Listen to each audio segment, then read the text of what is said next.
Good evening students. अच्छा, आज हम इतिहास के पहले चैप्टर के बारे में बात करेंगे, कब, कहाँ और कैसे। बेसिकली जो भारत का इतिहास है उसको हम 3 भागों में बांटते हैं। नंबर 1 प्राचीन भारत का इतिहास, नंबर 2 मध्यकालीन भारत का इतिहास, नंबर 3 आधुनिक भारत का इतिहास।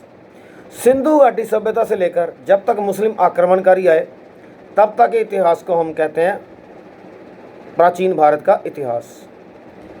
और कई लोग इसको कई इतिहासकार मुस्लिम आक्रमण के समय से ही, कुछ लोग 1526 जब बाबर ने आक्रमण किया, पानीपत की पहली लड़ाई, तब से मध्यकालीन भारत को जो है वो मानते हैं, जब मुग़ल काल शुरू हुआ है। और ये अंत होता है जब औरंगजेब की मृत्यु होती है। उसके बाद औरंगजेब की मृत्यु से लेकर 1947 तक का जो काल है वो आधुनिक भारत का इतिहास है। और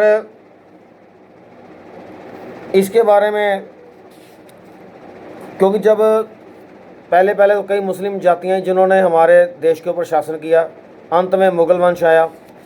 मुग़ल वंश के दौरान ही जब औरंगजेब के अत्याचार बढ़ गए तो कई नई जातियाँ जैसे सिख, मराठे, राजपूत, रुहेले, इसके अलावा जाट थे, राजपूत थे, वो भी इसके विरुद्ध उठ खड़े हुए। फिर हालांकि पहले ही यूरोपियन शक्तियां भारत में आना शुरू हो गई थी। तो पुर्तगाली था वास्को डी गामा, वो सबसे पहले भारत आया था। और उसके बाद मेन 4 शक्तियाँ आई, अंग्रेज़, फ्रांसीसी, डच और पुर्तगाली। ये 4 शक्तियाँ आईं। तो इनमें फिर आपस में भी युद्ध शुरू हो गया, जिसमें डच लोग वो तो यहाँ से निकल ही गए। उन्होंने कोई ज़्यादा लड़ाई नहीं की, उनका अलग द्वीप मिल गए, वो भारत को छोड़ गए। जो पुर्तगाली थे वो सिर्फ गोवा तक रह गए। जब अंग्रेज़ और फ्रांसीसियों का झगड़ा हुआ, अंग्रेज़ विजयी रहे, तो फ्रांसीसी कुछ ही देश जैसे पांडुचेरी वगैरह कुछ इलाकों में ही रह गए। और धीरे धीरे करके अंग्रेज़ों का जो राज्य है वो प्लासी के युद्ध से जब शुरुआत हुई है लड़ाई से, तब वो जीतते गए। और 1849 को उन्होंने पंजाब को भी अपने राज्य में मिला लिया। अफ़गानिस्तान के उनके साथ लड़ाई होती रही है, लेकिन वो अफ़गानिस्तान को, नेपाल को जीतने में कामयाब नहीं हो सके। तो कई औरंगजेब के बाद जैसे हैदराबाद, बंगाल, मैसूर, ये हालांकि मुस्लिम स्टेट्स ही बनी, लेकिन इन्होंने अपने आप को स्वतंत्र घोषित कर लिया था। ठीक है। तो जो मान लो हमने इतिहास पढ़ना है, इतिहास में क्या बात सच है, क्या झूठ है, कौन सी सच की कसौटी पर खरी उतरती है, हम कैसे उसका मापदंड करेंगे।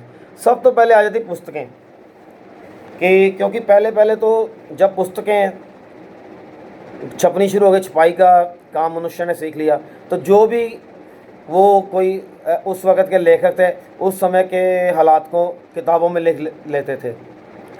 ठीक है। तो उससे भी जानकारी मिलती है।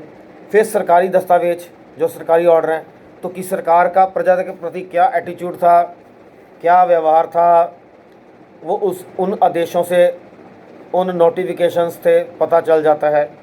फिर समाचार पत्र पत्रिकाएं, जो उस वक़्त की अखबारें थी, खबरें छापती थी, उनसे पता चल जाता है। ऐतिहासिक भवन जैसे लाल किला है, लाल किले के बारे में पता चलता है, अकबर, जहांगीर, शाहजहां, औरंगजेब, या इन्होंने कैसे शासन किया, क्या क्या वो करते थे। फिर चित्रकारी, मूर्तिकला कि जैसे सिंधु घाटी सभ्यता में क्या एक नाचती हुई लड़की, औरत की तस्वीर है, इसका मतलब वो नृत्यों को अच्छा समझते थे। कई देवी, उनके कई मूर्तियां मिली जिनको लगता है वो उनकी पूजा करते थे, उससे अंदाजा आता है कि वो लोग मूर्ति पूजा करते थे। फिर अभी देखो कुतुब मीनार, देखो उसको, देखो लगता है कितनी ऊंची बिल्डिंगें तब भी बनती थीं। और उसके पास ही महरौली जगह जहाँ पर कुतुब मीनार है, उसके बाद कई पिलर्स हैं जो मौर्य काल और गुप्त काल के बने हुए हैं। और